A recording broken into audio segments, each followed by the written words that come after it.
Hello, and welcome again for those tuning in either live or in the replay. And this is, yeah, you could tell it's summer when it's getting really hot in here, and Yeah. especially in Utah. So, anyway, welcome to another episode of Thru Autistic, guys. This is your host, Christopher D. Casson. Some certain people call me the Autistic Guru, mainly this one other guy that we both know that's a bit of a bold adventure. That's just how he is. But we're not here to talk about. I knew I forgot about something. I should have gotten the bell for I this got episode. one. Okay, I'll let you handle the bell part. Thank you. So yeah, we're just gonna go right straight to our guest, who is Dr. Loren Michaels Harris, who strives to motivate, inspire, and uplift every person that comes across his path, including this person here. Loren is the host of the daily interview talk show Bathrobe Moments and is featured on the E360 TV network, where he also serves as an executive producer. As a mentor, purpose discovery coach, author, TV presenter, he's also been heard on Larry King Live and NPR Radio, seen on ABC, NBC, CBS, CNN, and Fox. Also been featured on the covers of Shift magazine, which I just interviewed the creator of that magazine in the previous episode. So after this one, if you guys want to check it out, go ahead. And Rob Garcia. Dr. Robert Garcia. And he is also the first openly gay service member and first African-American man to grace this magazine cover, that Shift magazine, as well as being on the cover of Heart of Hollywood magazine, The Global Achievers, Courageous Men magazine, and People magazine. You've been everywhere, haven't Not you? everywhere. I got Not a couple everywhere. more on my list, right? All right, bucket list, nice. Mm-hmm. He's also the founder of the Power of We Symposium, which I went to last year, and he recently got back from the one in Romania recently. Yes. Kind of curious on what, I'm just going to ask a question right now, just for the sake of it. Go ahead. So why Romania of all the different other places in the world? What led you towards there for this Power of We Symposium? I need to come up with some really magnificent answer to that question because I get asked that a lot.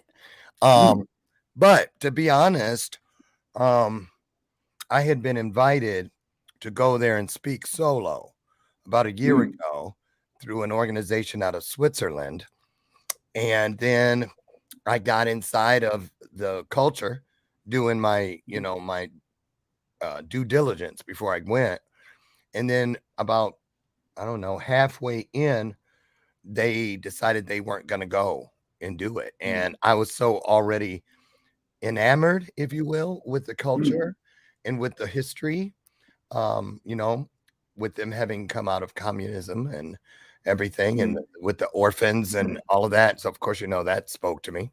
Yeah. Which is why they asked me in the first place. But then when they backed out, it was Maureen Flatley, my friend from Capitol Hill.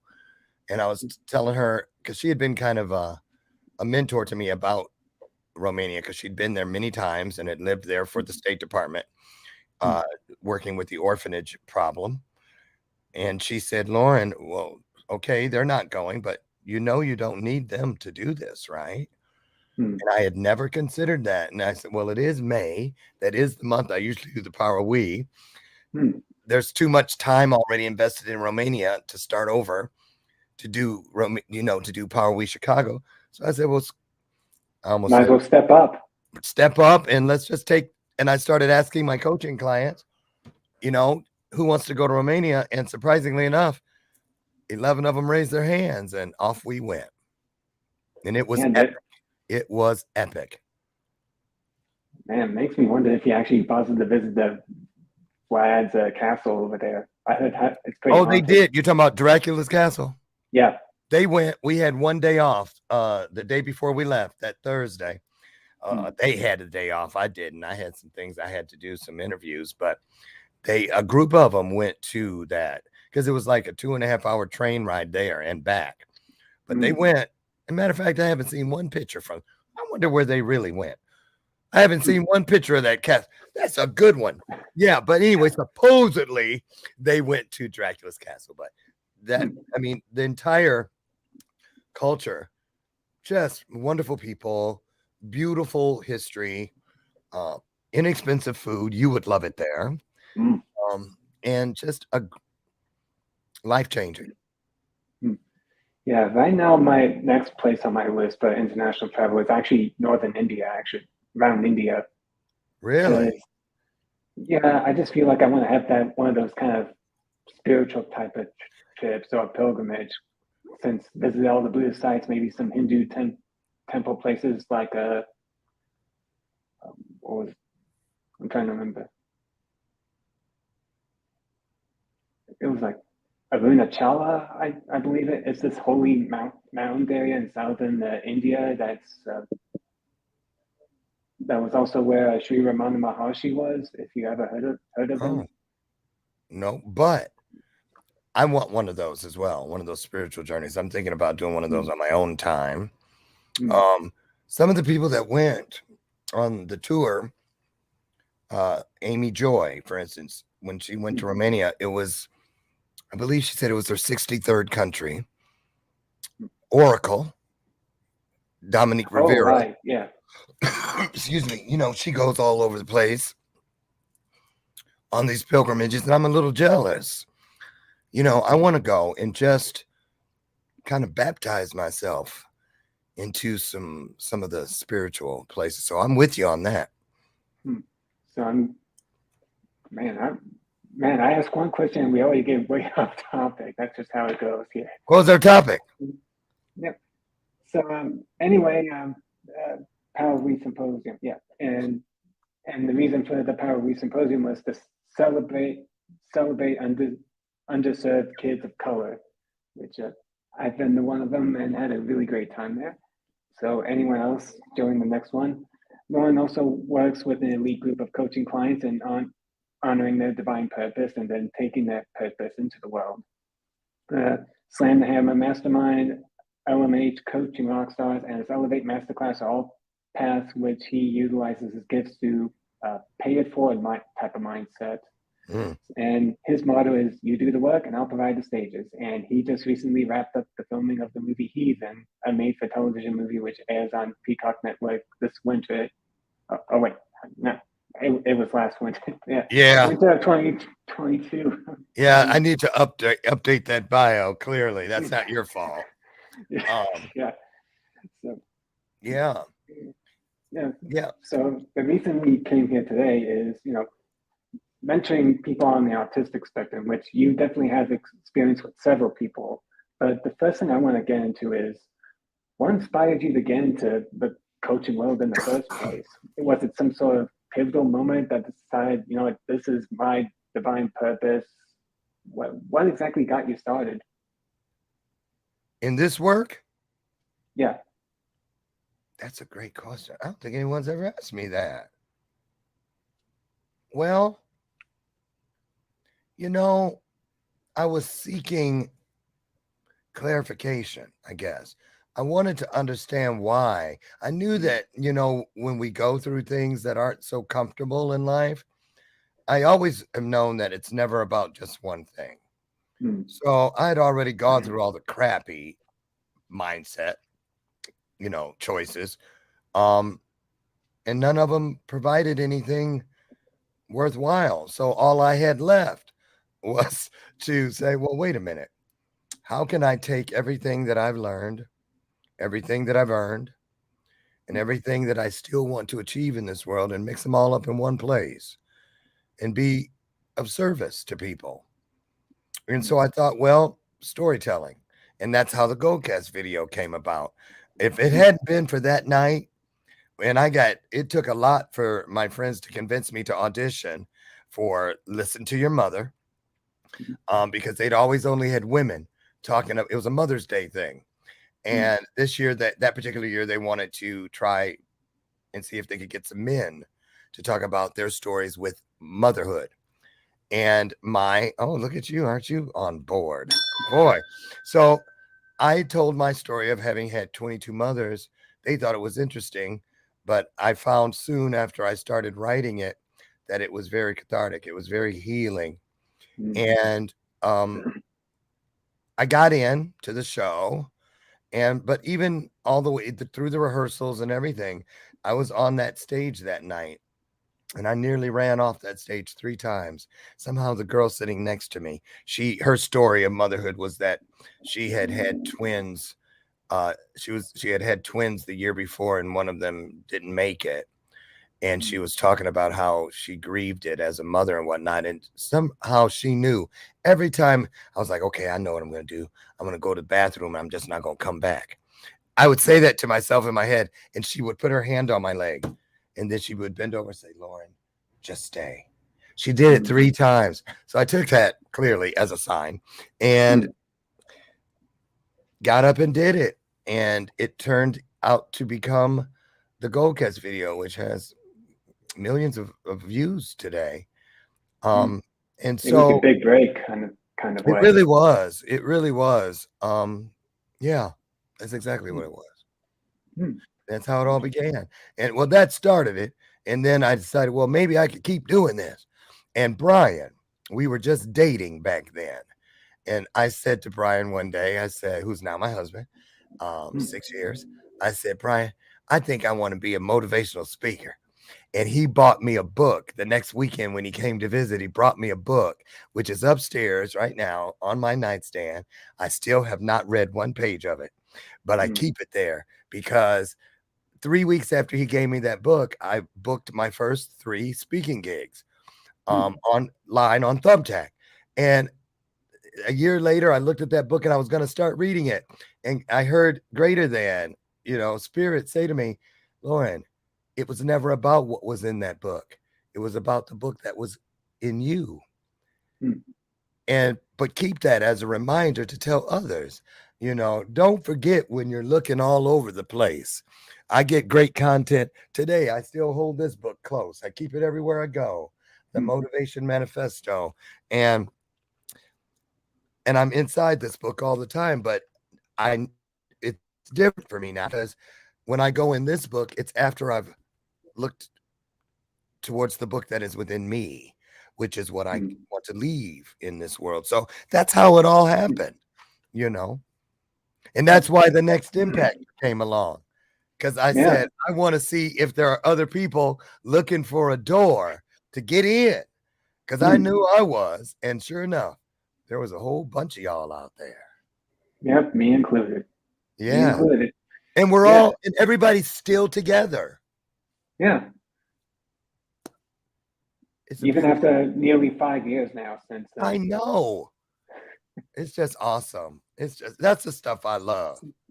Yeah, so you mentioned like a divine purpose, and so how does one go about divining that divine purpose? Well, I'll tell you how I did it and still continue to do it. I was just telling one of my newest coaching clients, Leo Richard, out of Canada. Keep your eyes out for this one. I was telling him, I tell all my clients now, what I started doing when I was seeking divine purpose. I said, well, there's words that go with that, cousins of that word, if you will. So like sacred, blessed. So I decided to start letting those words lead everything that came out of my mouth. So instead of just setting an appointment, I would say, I'm going to set 5 divine appointments today. Instead of just saying, I'm going to occupy this space, I said, I'm going to occupy sacred space. I'm not just going to have a great day. I'm going to have a blessed day. And I started letting those words lead everything that meant something to me. And before you knew it, I was living within my divine purpose. They led me directly to it. So it's more of just letting it come to you instead of you trying to constantly hunt it down. Just letting it come in instead of being that blockage in that attempt. It's a combination, Christopher. It's the law of attraction. It's all about being a great steward. Do well with the pennies of life. And before you know it, they're going to be replaced with nickels, dimes, quarters, and dollars of life. Because it's not about the price tag. It is the value within the experience. And so, there's a promise that says, when we seek, we will find. So when we seek, and we're seeking with that mindset, the intention that we are seeking something, enacts the power of the law of attraction. So things that I move towards are moving towards me as well. And you keep going. That's why consistency, doing things that's why you practice things, because before you know it, boom, you run right into each other. And once you do that, it's like that. You're probably too young for it. But back in the day, Reese's peanut butter cups had a commercial where people would run into each other, these cartoon characters, and they would blame each other. Hey, you got your chocolate in my peanut butter. No, you got your peanut butter on my chocolate. Then they would go, oh, I love it. Right. Now they're Well, how long ago was this commercial? That was like in the 70s. I don't even think you were I here wasn't yet. born yet. You weren't born yet. Yeah. But that's really what it is. You know, you keep moving, and all of a sudden, what you started with is now something totally different. And what you were looking for somehow found you. You know, it's just, I can't think of any other way I'd want to live this journey. It's basically just indescribable. That's beyond words to really say. You just have to experience it to really know it, kind of thing. So you now come across this purpose that, you know what, you're going to get into coaching. So of course you had a bunch of clients, but how did you come across your first client that just happened to turn out to be on the autistic spectrum? And what was the early challenges in comparison to your typical clients? Because I know that not only for teaching in the public schools, you have to have a special degree to be a special ed teacher, but it's like a kind of a completely different ball game in terms of how you teach those type of clients. So how did you handle it with that first client? Well, I'll tell you, you know who it was because you're going to see him soon. The first autistic coaching client I had was Tucker Bearden. And I didn't see autistic. I saw genius, just the way he spoke. And he was so gifted. And, and again, the law of attraction. I didn't choose Tucker, and Tucker didn't choose me. Something chose us for each other. And that's really how it happened. But then when I got in there, it was also a two-way feed. Like I was there to mentor and help Tucker where he needed it. Tucker was meant to show me and teach me about something I knew nothing about at all. And I didn't know that several other coaching clients on the spectrum would be headed my way. And all were different. No two have been the same. And just like, everyday people are not, no two are the same. But what I learned was what's your name of the show? Each one of you has shown me how to look through autistic eyes and not through these eyes. And that's the same way a person has to not be prejudiced of a certain race, or to not be, judgmental of a certain lifestyle, or a person with tattoos, or LGBTQ, or whatever the case may be. You have to be willing to look through a different lens. And Tucker was able to show me that. And the way we came together was, I believe, I'm trying to get it right, he saw something I had on Facebook, and I had asked the question, are you ready to move to the next level or something like that? And he answered, yes. And we got on the call, and the moment he started storytelling,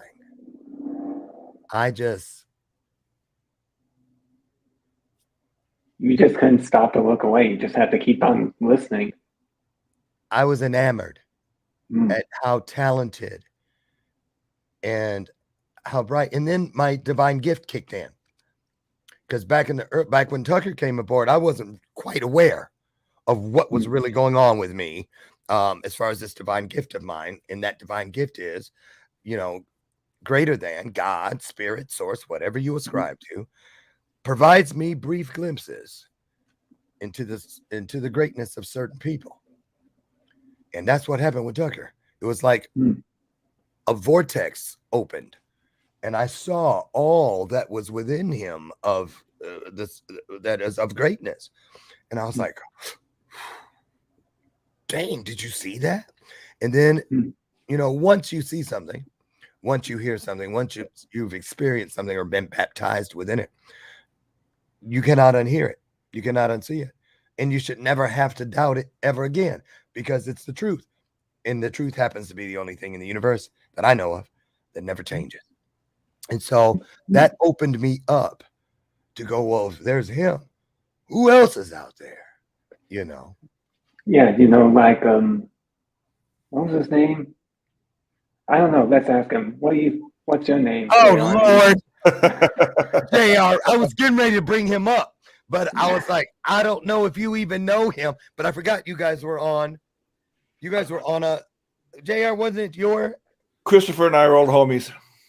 But weren't you on a show together, like a panel? We did 2 or 3 panels together. Yeah. You look good. JR, just get your skin and everything, that hat. Hey. And that shirt, and you still got the purple. Oh, yeah. Yep. Yes. And now this one, totally different. Totally. Every autistic person I've ever met is totally different. But JR, you remember too how he picked up the pieces that came after Tucker. Sure. About how different it is with each person on the spectrum. Oh, absolutely. I mean, Dr. Stephen Shore from Adelphi University is the only autistic professor of autism in the U.S. And he said very famously, if you've met one person with autism, you've met one person with autism. Not you've met them all. No, you met, I mean, we're all just individual. met one. Yeah. So, I mean, if you've met one, you've only met one. You haven't met us all. Do you know what I was telling somebody about the other day? JR, do you remember when we did that special? Yes. And every place I pride myself in doing due diligence as far as giving people information that is viable. Absolutely. And do you remember I brought in that one group? It was a nonprofit about autism. And as soon as everybody on the screen saw who it was, they were like, no, get them off here. They are not da da da da da. And I was shocked because I was like, how can that happen? Christopher, do you remember who that was? Yeah, you were there too, Christopher. Well, I just remember because they blocked me on Twitter for tweeting autism speaks, but not for autistic people. Yes. And the thing was, the numbers all looked like it was what it was. But then the people that, when I went back and said, well, who sent me there? Who told me that? They weren't people on the spectrum. They were people that thought they knew. And I thought, well, how does that even happen? And that was a whole nother thing for me. Yeah. Because that's a huge organization. Absolutely. Founded by grandparents of a child who was born with autism who wanted to find a cure, which, at the time was perfectly legit. But now we realize there is no cure. There's no cure. But I mean, in the early days, they didn't know that. There was nothing really known about autism. So, but once we learned there was no cure, they kind of just kept going down that same path. Oh, refused to. Yeah. So, like I said, I mean, their early days, I totally behind everything. I mean, it was completely legit. But then, as knowledge came to be, they didn't keep up with that. Yeah. So now that we gotten to this point, you've had your own experiences with different people, and eventually you do start training them. But then the next question comes of what exactly does it take to get to that point where you believe that an autistic that you're coaching is, okay, this person's ready to be on the big stage. What is that one moment where you instantly know that they are absolutely ready? Because I know for a lot of people like myself, it's very nerve-wracking, and there are issues such as, sensory overload or maybe an autistic meltdown that could possibly happen because, you are speaking in front of big crowds and a lot of noise, sometimes flashing lights that could give that sensory Trigger. overload, that trigger. So how do you know that they are ready to handle all this? I don't, but they do. Now, what I will know, because of the gift, is that they have something that the world needs. And it just takes 1 second, just like it does with anyone else. And actually, if I'm going to be completely transparent, the people that I have had the pleasure of working with that are on the spectrum, I'll say this: they know more about who they are from the very beginning than most people who aren't on the spectrum that come across my path. Here's why. And I know this today. I didn't know this when I worked with you, JR. I didn't know this, but I know it today. See, a lot of coaching will start with, let's point to all the things you don't have, all the things you need, what's missing. But the thing about a person on the spectrum, you're forced to see what they have. You, Christopher, the minute you've heard this story, and Jason has said, yep, that's what he told me, because I called him. The minute your video got uploaded, and I was like, I said, Jason, I think I've just looked into the eyes of the first next impactor for real, because there was you didn't even have to speak. It was the way you presented. It was just the way, it was just real. You weren't trying to hide anything. You couldn't, and the things that what I learned instantly was like now, look at you on this show. And those things that, when you used to, get caught up in your thinking and you're trying to find your way to that space and whatever, how uncomfortable you thought that made other people. That's what it was. It wasn't about you being uncomfortable, clearly, because here you are. And I really believe that the more opportunities that people on the spectrum get to just be who they are, it helps us undo pieces of who we don't need to be. Those of us not on the spectrum. You see what I'm saying? It opened me up.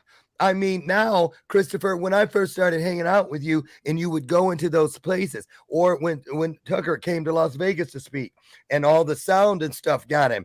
And thank God Brian was there and knew how to kind of like talk him down, and different things, and JR, we worked,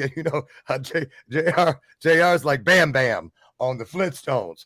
He gonna come through there, right? But every one of you has your own thing that you don't hide because you can't. Do you know what a blessing that is? Do you know how many decades that would have saved me personally? I can only speak for me. If I couldn't have gotten so good at hiding things that didn't need to be hidden. Oh, well, for me, I mean, it was being 42 years old when I got diagnosed with autism, because there was no diagnosis until I was over 30. So I was weird, quirky, got all the colorful terms in my younger days. And I kind of had to force myself to hide it until I figured out what it was. I think it's just amazing, though. Seriously, I think that I believe, I really do, I have and always will, that the more people on the spectrum, and you all are great opportunities for people on the spectrum to see what can be. And that's all that matters. That's what, Christopher, I'm telling you, like with the next impactor, look at all hundreds of people applied and uploaded and got in there, and you just kept fighting it all the way, and you had to do the same work that every other person had to do. And it was nerve-wracking, of course. And look at the video, Vanguard Award. I'll never forget that video. that Christopher did. And there were people on other teams that did this work for a living. Well, I was working for Brian, who did do the video work for a living, but for me, I accidentally knocked my camera there. But I don't know. I just worked as a team, and I was just really into it, trying to describe the best way I could with whatever verbiage, because it's like I have it in my head now. How do I exactly translate so he understands? So sometimes I was just using like hand movements to show how I wanted things to exactly move across the screen or appear, and all this other stuff. Almost like I felt like I was being a conductor at times. Well, you were. Right. And it was absolutely brilliant. Absolutely brilliant. And JR, sorry, no.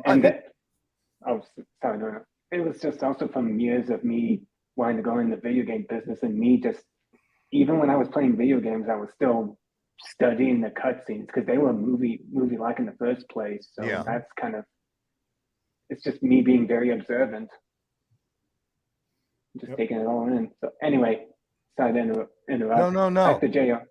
And I'm looking at JR's microphone. I don't remember seeing that. So that must mean it's just a new house and a new desk where it's positioned a little different. Oh, a new house. It was always there. I moved about 45 miles from where I lived. Okay. And are you podcasting? Soon. Good. I took a break for a while, but I'm gonna get back to it this summer. Yeah. One of the things about JR that still he's one of the best out there with it is his branding. His branding was just, I was like, look at this. It's just perfection. So speaking of that, one of the things I'm working on right now is doing an online line of sauces and rubs and things like that. And it's Purple Chin Condiments. And for years, I've owned the URL purplechin.com.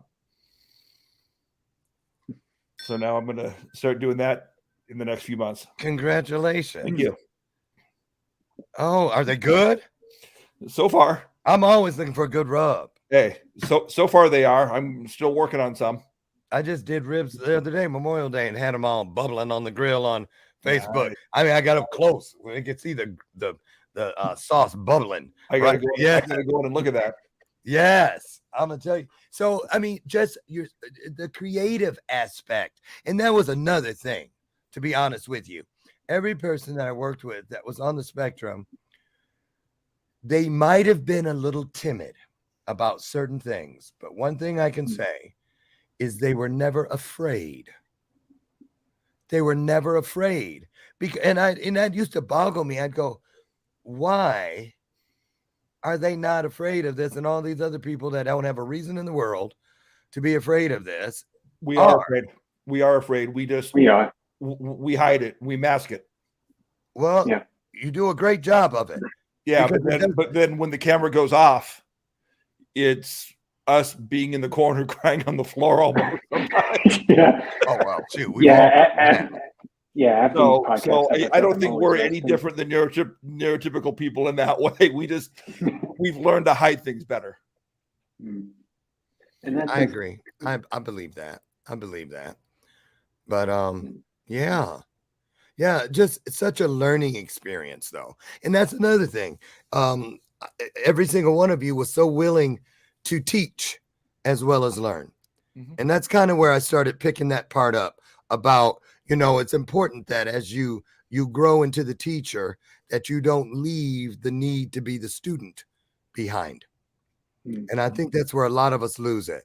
And I think I probably was headed that way, but I learned through this, that boy, never stop learning, never stop being open to learning, because question marks, that's a thing that opens a lot of doors to legacy for people. See, I remember back in the day when question marks about things used to scare me.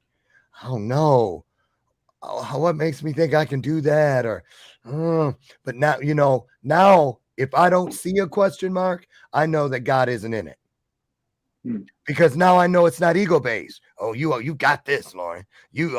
But nope. If I stick my head in over the threshold, but I ain't going in. I might stick my head in or take a mirror and look around the corner, but I'm not walking in there until I see a question mark. Mm. Because if there's no question marks, to me, that's a setup. And so that's the thing. I learned how to ask a lot of questions because I wanted to know, can you do this? You know, can you do that? Christopher? And if partially so, maybe just push yourself a little. Can you push yourself a little bit further? Could you push yourself a little bit further? How about a little bit further than that and just keep on going? That's right. That's, there were a lot of eyes through Autistic eyes on you, Christopher, all those months of the next impactor, because it was 6 months. Yeah. And it just kept getting, because, I was coming up with all of those things y'all had to do every week. Those, Mission Impossible tasks. And I'd sit here going, gosh. what will I do? And then there were sometimes, honestly, I would look over at the leaderboard with the teams on and I'd see you. And I'd go, oh, is this unfair to Christopher? And then I would hear the voice say, it would be unfair for you to treat him any differently. Mm. And so I just would put it out there. And in the time that I thought about that, because you were in charge that week. Mm-hmm. That was the week you were in charge of your group. I thought, that's going to be and look what happened. Yeah. Partially because I ended up having to go in the teams during college anyway. So it was good.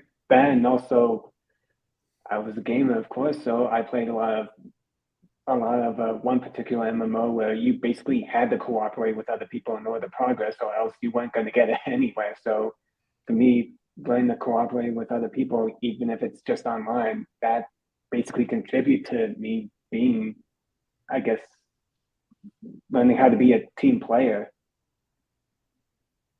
It's just in a more unusual way than you typically think, because you usually think, okay, you need to do like group projects and other stuff. But for me, it was, gaming. Yeah, but Chris, that video game is a group project. Yeah, true. It's just not a paper or a report or, something we would traditionally consider a project, but it's a group project. And I'm waiting for Loren to not freeze because of his internet. Yeah. So, but, Christopher, with one thing Loren was saying, about how you were more flustered in the early days and you're, feeling a little bit better now. That I think a lot of that, we deal with a lot of self-doubt and self-esteem issues, and I think a lot of that stuff there he goes. Kind of comes from, not being as confident early on, where over time you become more confident. So this is not good morning. It suddenly turned into the JR Reed episode. You know what? I'm sure he'll be right. He probably. Yeah, it's probably closed out and he's going to come back in. Yeah, probably. So, let's talk about, what was your experience with working with a coach? Were you nervous at first, or did you? Oh, absolutely. Absolutely, I was, because just like I just talked about, it was a self-esteem, self-confidence kind of thing. Because at first you're thinking, can I do this? Can I do this? Oh, I can't do this. But over time, you realize you can. So yeah, sorry, JR, I just need to move on. Sorry, that was it's our crappy internet here in Chicago. I don't know what's going on. So, Loren, I was listening in before I came on, and I remember those Reese's commercials. Oh, do you? I was born in the 60s. So yeah, me too. So I remember those commercials. I want to ask y'all something, because I'm in television now. I mean, I have my own network now, and I'm always looking I'm like, okay, I want stuff that people can't find anywhere else. So how we started seeing in television actors playing Down syndrome roles were actors with Down syndrome. Marley Matlin back in the remember played and got an Oscar for it. Do you think the day will ever come? What do you think? I'm like, what if we were to put a show together for network television that had autistic actors playing autistic roles to help teach There is one show on Netflix called Atypical. That's a sitcom that revolves around a teenage boy with autism and his family, and it's played by an autistic boy. So it has begun. Yes. Yeah. Ah, okay, good. It's not to network television, but it's streaming. It's streaming. It's got to start somewhere. Right. Exactly. Yeah. Exactly. Right. So can I ask you this? Sorry, Christopher, I'm not trying to take it's not no, it's not bathroom moments, but I'm curious. I want to know because I'm sure before that show Atypical, you've seen roles portrayed where they were portraying an autistic person, but clearly they were not. Well, like for example, Big Bang Theory. I mean, they never came out and said Sheldon is autistic, but it was Implied. Very much implied. I mean, yeah, they do everything but say the word autistic, and he's not autistic. Okay. Then I always find that Hollywood tends to stick with stereotypes as a cheap way to really describe who the person is, instead of saying, it's like, oh, that's a character trait. He's autistic, right, or he's gay, or instead of just focusing more on the person behind that label. Right. It just seems like lazy writing to me. Yeah, absolutely. And Loren, there is also a show on I guess Netflix too. It's a reality show called Love on the Spectrum. And it's about people with autism trying to take those first forays into dating and all that. So there are a couple of shows. So it's beginning. Yes.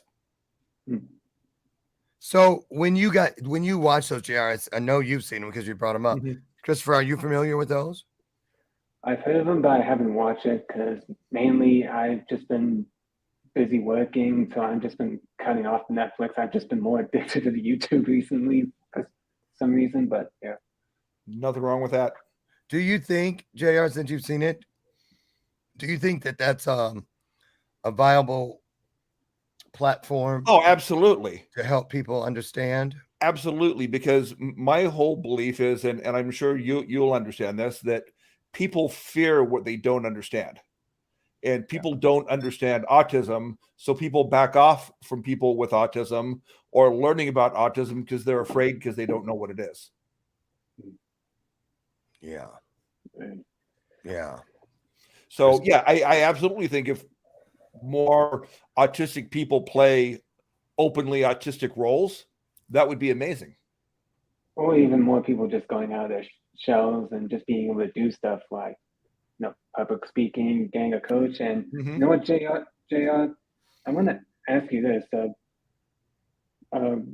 What kind of got you into searching for that coach to go into speaking? And what led you to think that Dr. Loren Michaels Harris, that's the coach I need? He's perfect for this. I didn't really go looking for a coach as much as I was interested in doing some speaking. I learned about Loren and just kind of checked him out in Bathrobe Moments and all that. And we started talking and just felt like it was a good fit. I mean, I felt like, and you know this, Christopher, with a lot of coaches and a lot of people in some kind of a quote unquote authority position, is they talk down to us. And Loren talked with me, not down to me. So for me, that was a lot of it, is being able to form a relationship and a friendship. Yeah. And not just have it be, okay, it's 2:00 on Tuesday, let's talk for a half hour. And I'll just piggyback on that. Like, what was so exciting about JR was that he already knew. He already knew. He had it all in place. And it was just mind-blowing to me that how come I've not heard any coaches talk about this? And I started asking other coaches, I didn't even say, have you ever coached an autistic person? I was asking, how many autistic coaching clients do you have? Mm-hmm. And they look at me like I fell off the wagon or something, the crazy boat. What are you talking about? And I was like, are you kidding me? And here's another thing that I'll be honest, I'm gonna just say it because you all are my friends. what used to piss me off, why I stopped asking people that, was because every time I brought up autistic, they'd make a joke and say, "Oh, you mean Rain Man?" Yep. Welcome to our world, Lauren. And I was like, "What are you talking about?" That's their only reference point for a lot of people. The Dustin Hoffman character from the 80s? 80s. 80s. The movie Rain Man. A movie called Rain Man. Dustin Hoffman played a autistic savant who all people heard was the word autistic. They didn't realize that 95% of the character was savant. Right. And so they take that autistic savant and they label and they just slap that on autism. And a lot of people think that's what autism is. A lot of people. Yeah. And that's my point. Well, Lauren, and a lot of people from our generation, because of such things as that movie coming out when they were, you know, old enough to consume that media. Yeah. That's true. That's true. But I will say this. I wish, I'll tell you what I'm looking for. I'm looking for the day when an autistic person is coaching just people. Yeah. Just, you know, I can't wait till somebody goes, you know, I have a coach and they happen to be on the spectrum. Because it's just like, you know, I'm not a gay person. I'm a person who just happens to be gay. Right. You know, right. You taught me that, Yep. JR. Yeah, I remember that came out of your mouth. Yep. And I apply it to everything I can now. Yep. Because it changes focus completely. Yep. From what you think to what is. Yep. Well, when I hear somebody say have autism, I automatically think have cancer, have diabetes, you know, have heart problems. To me, being autistic is just like Christopher, like your long hair, like my purple goatee. I mean, it's just, and I'm black. It's just part of who we are. All right. It's not a disease. Right. And you're being LGBTQ, Lauren. I mean, that's just part of who you are. That's who it is. Yeah. Yeah. You know, where are we? 2023. Okay, Lauren, think about this. If somebody were to say to you, you have gay, you have gay or you are gay. Right. You know? Right. It's the same thing. Sit down. The doctor gives a diagnosis. I'm sorry. You have gay. Yeah, exactly. Oh, that's funny. I'm writing that down. Sounds like a future comedy skit. I know. Sketch. I want to see how many people get triggered by it. Because people, you know, it's good that we have, you know, it's good that we have more awareness, but at the same time, I also see the issue of, you know, we being a bit too sensitive at times, like taking it way too over that serious threshold and thinking that everything's offensive. And sometimes we just need to tone back and remember that. Yeah. Oh, great. The thought left my mind. Where'd it go? Okay, go on. So talk amongst ourselves. So here's a funny story, true story. Yesterday, I stopped at the gas station around the corner from my house as I was going to my psychologist's office. And I had kind of let my goatee go a little gray, and I just re-dyed it again yesterday. But the last time we'd been at the gas station, it was pretty gray. I go in yesterday, the girl goes, "Oh, your goatee's purple again." I said, "Yeah, I'm on my way to the psychologist, and if it's gray, he's going to keep harassing me about how am I doing." And she started laughing. I go, "Oh, you thought that was a joke?" Oh, that's funny. I really did re-dye it yesterday morning because I knew I was going to see the psychologist, and he would ask about it. What's going on with you? What's up with the gray? Like, I just been lazy. It's nothing going on with me. I'm just lazy. Right. So, Christopher? I'm just thinking of, you know, eventually do get a point where we do decide to go for coaching or just to get to wherever we want to go. But there are some people that think of that I can't because this and that. And for a long time, that was kind of my own reason of, well, I can't because I have autism or any of this other stereotypical stuff. So how does, I don't know, this is a question for both of you. How does one get unstuck from that scarcity mindset? And And what have you found from all the clients you've coached of what was a common reason or commonality between all the people that keep thinking of reasons of why they can't? There's the number one reason. I got that one. I got this one. The number one reason, and this is across the board, misuse of the word TOO. The moment people take that 3-letter word, I call it the John Wayne Gacy of dreams. Or 2-letter word in some cases. What? 2. T-O? No, but TOO. Right. That particular version of the yes. word too. Because when you leave it at the end of a sentence where it's originally intended, it's of service to everyone because it's inclusive. Oh, come on, Christopher. Get in. There's room for you too. JR, why don't you come over tomorrow night for dinner? I'll set an extra plate. We got enough for you too. But the minute we move it anywhere else, it becomes a destruction force, a destructive force of our dreams. I'm too old. I'm too ugly. I'm too skinny. I'm too fat. I'm too poor. It's too late. Sure. It's too difficult. Mm. And it's Absolutely. not. It is not. So, to be honest with you, across the board, if there was one thing I could eradicate from everyone's vocabulary, you remember, JR, when we worked together, one of the first things I start people on is eradication of words that deceive. Mm-hmm. Whatever. Out of the blue. Yep. Sure is weird. It's so strange how every time I'm thinking of you, Christopher, you end up calling. It's not strange. It's law of attraction. That's intuition. These are all gifts that we have. And if anything that is a gift and you chalk it up to being arbitrary, a spin of the roulette wheel, luck, you'll never understand its power, and therefore you'll never be able to use it to your benefit and to the benefit of others. And so that TOO, I'm telling you what, once you get that out of the way, all of a sudden, everything is possible. I believe every single one of us was given the same opportunities, just in different colored glasses.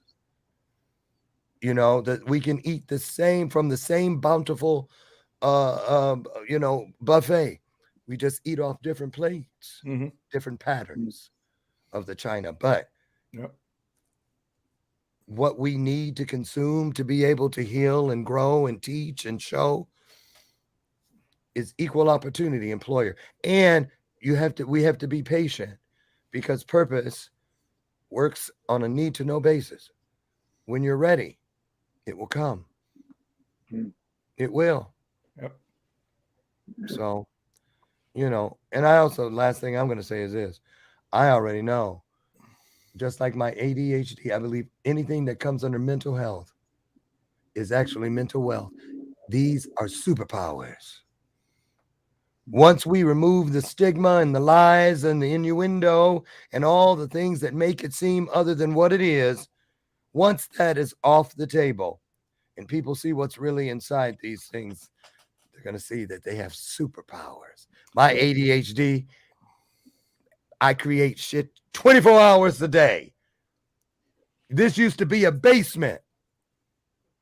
Now this is the place where miracles are created. Loren, do you remember when you and I started working together, what the first speech that I had already started kind of working on was? Tell me. Autism is my superpower. Yes. Yeah, I know it sounded familiar. That's right. And it really is. So I say keep going. I can't wait till I can go and buy a ticket to an event that from the rooter to the tutor. From the speakers to the breakout sessions to the MCs are all people on the spectrum. Be awesome. Loren, you were talking about waiting until somebody started, doing some coaching with other autistic people. It's not really coaching per se, but I do work with a group of interns from a website called Different Brains, and I work with them on speaking. See? So there you go. It's not coaching per se, but it's just a word. Yeah, coaching, and Chris, we all do that. We talk to each other, we help each other, we give each other advice and tips and bounce things off each other. That's coaching on a different level. but it's coaching. And you got to begin somewhere on the journey. Yep. So, what was that? It was you. Me? I don't recall. Oh, probably a message. I'm going to have to check later. Anyway, I guess what the heck is going on? It's like, okay, people, stop talking over here. I'm trying to talk to people over here. So go figure. Well, it's already been nearly an hour. Sheesh, the time went by quick. It did go quickly. Yeah. So, so of course you mentioned that you have a pay it forward mindset towards coaching. So I guess I guess we could start with the final question of what is it about this type of mindset compared to all the other ones that maybe you've tried out that is different from the one you prefer to right now? What is it about pay it forward mindset? Because every time I hear pay it forward, I keep thinking of the movie. You asking me that? Yeah. Well, pay it forward to me just means don't make everything about yourself. And you know what I mean? A lot of people think pay it forward is going to get something back. No, what I mean by when I say a pay it forward mindset, I already know who the worst enemy of Loren is. And that's always been Loren. Mm-hmm. And whenever I need to get out of my own way, the only way that I have found 100% of the time does it is to try to do something nice, kind, or serve someone else. Right. The minute I find a way, I don't care if it's just to come up and look a person from head to toe and find something to compliment them on. The moment I do that, I start getting out of my own way, which is me finding my way back to what I should have been all along. And so paying it forward means do something outside of yourself. Do something to be of service to someone else in the smallest way. And it's free. Mm-hmm. You know, it's free. Well, it's being appreciative. I mean, people have done things for us, so we're going to do things for people. And don't expect anything in return.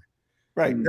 That's why when you pay it forward just with compliments, it's kind of funny because you start realizing how many people can't take a compliment. Yeah. Oh, I love your shirt. This whole thing. Oh, wow. What'd you do with your hair? I couldn't do a thing with it today. You know, right. But instead of them just saying thank you, because when those people say thank you, what do? They immediately return a compliment to you. Thank you. I know I like your shoes too. You know, so I learned a lot about myself by paying it forward at the expense of someone else.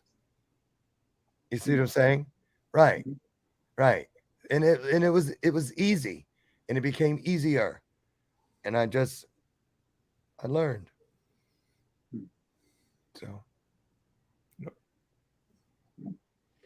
So we're already getting towards the top of the hour. I just want to thank you both for being able to hop on and join me this evening to basically a final episode before I take a 2-week hiatus because I got a wedding to go to. So me too. Yep. So how can people learn more about you and contact you, Loren? Just email me. Anything you want to reach me through is the name. LorenMichaelsHarris.com, LorenMichaelsHarris@gmail. You know, I learned that early. Keep it clean. Straight to the thing. So, again, nothing to hide. So just reach out. And I'll tell you this. I tell people this all the time. I don't care where you get it. I just want you to get it. What a world we would live in if we all just got it. If we all just got it. Because you can't give it away until you get it. True that. Can't give it away till you get it.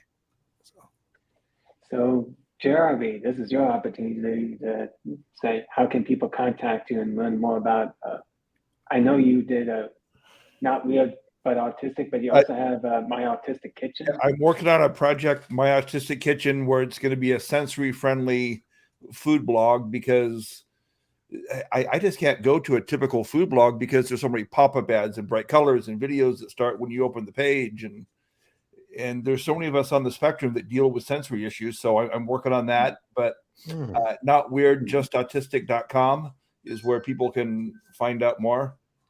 But my Autistic Kitchen will probably be coming in later in June is when it'll be up and running. That's brilliant. Thank you. Nice.